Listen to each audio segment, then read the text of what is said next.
This one's about coming home to yourself. Cheers. What if the life that you are trying so hard to build cannot fully arrive until you become a safe place for the person who is building it? Because a lot of people think that they need a new life, new money, new love, new circumstances, new confidence, new proof that they matter, new evidence that they're finally worthy of peace. But what they really need is to stop abandoning themselves every time life starts to get uncomfortable. And if that hits, you can just comment the words coming home, because you cannot create a peaceful life while you are consistently at war with yourself. You cannot call in healthy love while you keep leaving yourself to keep everybody else comfortable. You cannot ask for a life of clarity without filling every quiet second with noise.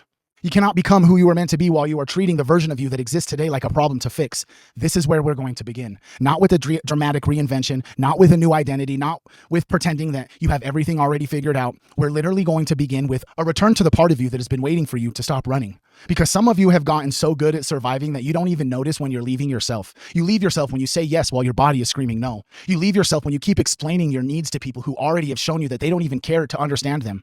You leave yourself when you call exhaustion being productive. You leave yourself when you call anxiety being responsible. You leave yourself when you call people pleasing being loved. And you most certainly leave yourself when you call shutting down being strong. How many of you guys feel like you leave yourself? Maybe a lot, maybe not so often. How many of you guys feel like you leave yourself every time you silence your own truth to make someone else more comfortable? I know why. You did not start doing that because you're weak. You learned it somewhere, bro. Maybe you learned that being easy to manage was safer than being honest. Maybe you learned that you had to overgive to feel loved. Maybe you learned that your emotions were inconvenient sometimes. Maybe you learned that needing help made you feel like you were a burden. Maybe you learned that the rest was dangerous because the second you stopped moving, you had the feeling that you were, sorry, let me say it again. Maybe you learned that rest was dangerous because the second that you stopped moving, you had to feel everything that you've been carrying. So you become capable, you become useful, you become funny, you become independent. You become the person who says, I'm good, even when your soul is quietly begging someone to ask you one more time. And that version of you deserves compassion, dude, because they got you here. But they do not have to run your life forever, because survival is not the same thing as safety. A lot of us were taught to survive by staying quiet, staying useful, staying busy, staying agreeable, and never needing too much from anyone. We learned how to read a room before we learned how to even read our own bodies. We learned how to make everybody else feel comfortable before we learned that we made everybody else feel comfortable before we learned that we deserve comfort too. So now when we are overwhelmed, we keep moving. When we are hurt, we pretend that it doesn't matter. When we are exhausted, we push harder. When someone crosses a boundary, we tell ourselves not to make it a big deal out of it. And when we need support, we convince ourselves that we should be able to handle it alone.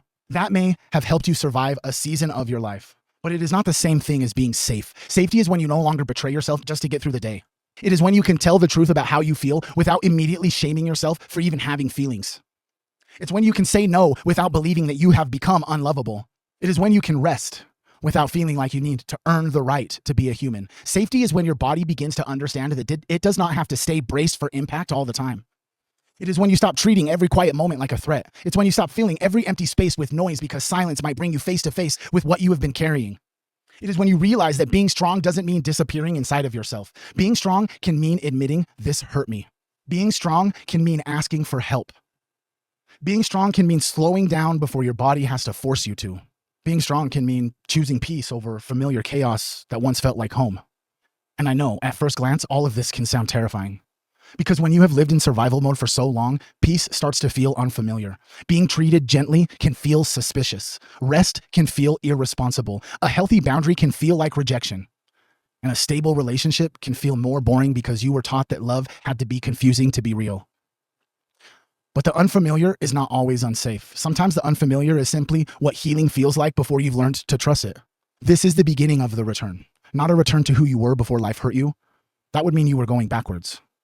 You're returning to the part of you that underneath the roles, underneath the coping mechanisms, underneath the performance, underneath the belief that you have to earn your right to exist peacefully, you're returning to a self that knows, I do not have to fight myself to be safe. That's real spiritual work, homie. Because spirituality is not about meditation, manifestation, crystals, prayer, breath work, rituals, or quotes, even though they are tremendously helpful. Those things can help. I'll say that again. But spirituality becomes real when you learn how to stay with yourself when you're anxious, when you feel ashamed, when you are lonely, when you've made a mistake, when somebody disappoints you, when you feel rejected, when your life is not going according to plan. Now, let me ask, can you actually stay with yourself in those moments? Can you stay present with yourself without needing to punish yourself? Can you stay compassionate with yourself without turning compassion into avoidance? Can you hold your own hand through a hard moment instead of immediately running toward whatever distracts you, numbs you, impresses you, or temporarily comforts you? That is what it means to become a safe place for yourself. And no, it does not mean that you will never need people. You're allowed to need people. You're allowed to want love. You're allowed to need help. You're allowed to need a hug, a conversation, a therapist, a friend, a community, a moment where someone reminds you that you are not carrying life alone. Becoming safe for yourself is not becoming isolated. It means that you stop making other people responsible for rescuing the parts of you that you refuse to sit with. It means that you stop handing somebody else the keys to your peace. It means when they take too long to text you back, you don't instantly turn that into evidence that they don't love you anymore.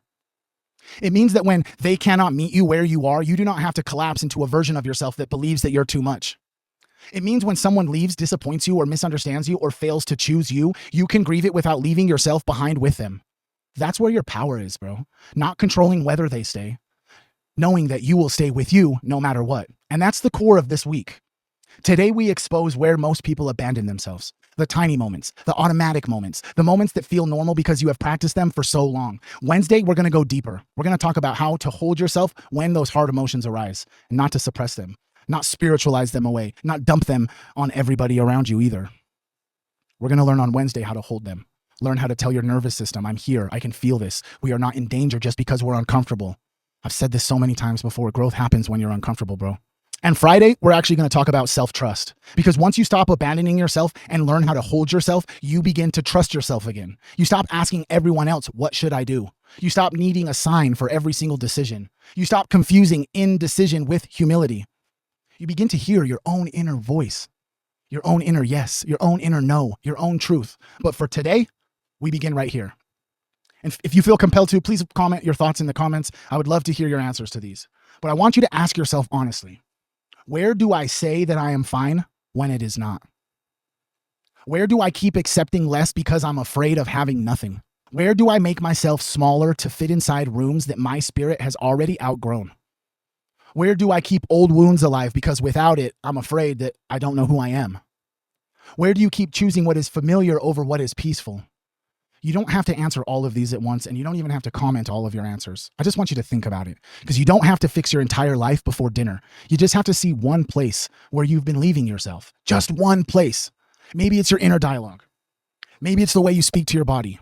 Maybe it's in your relationship. Maybe it's the promise to yourself that you keep breaking. Maybe it's the way that you keep numbing out instead of resting. Maybe it's the way that you fill every single silent moment because you're afraid of what you might hear if things get quiet. And all of those questions were just to plant a seed so you could see it. And instead of saying, wow, I'm terrible, I keep doing this over and over again, you can just change your perspective 1 degree. I see why I learned this. I honor that part of me that was trying to survive, but I'm ready to choose safety differently now. And then do one small thing that proves it. Drink water because your body deserves care. Take a breath before answering the message. Say, let me get back to you instead of agreeing when you feel pressured. Go outside for 5 minutes, put your phone down, tell the truth about how you actually feel. Rest without creating a court case in your mind of why you have earned it. Do the small thing, because small things are how trust is rebuilt. You do not rebuild trust with yourself through huge promises that you can't keep. You don't rebuild it by becoming reliable to your own soul. You say you will take care of yourself, and then you do one real ordinary thing.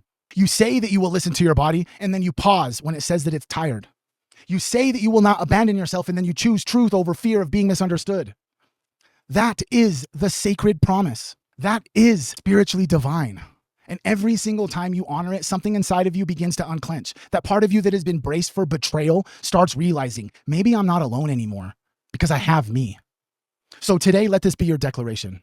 I will no longer abandon myself to be accepted. I will no longer confuse survival for safety. I will no longer treat my needs like they are an inconvenience. I will learn to sit with myself. I will learn to listen to myself. I will learn to hold myself. And becoming a safe place for my own soul, bro. Isn't that honestly what all of us want? Is just to become a safe place for ourselves?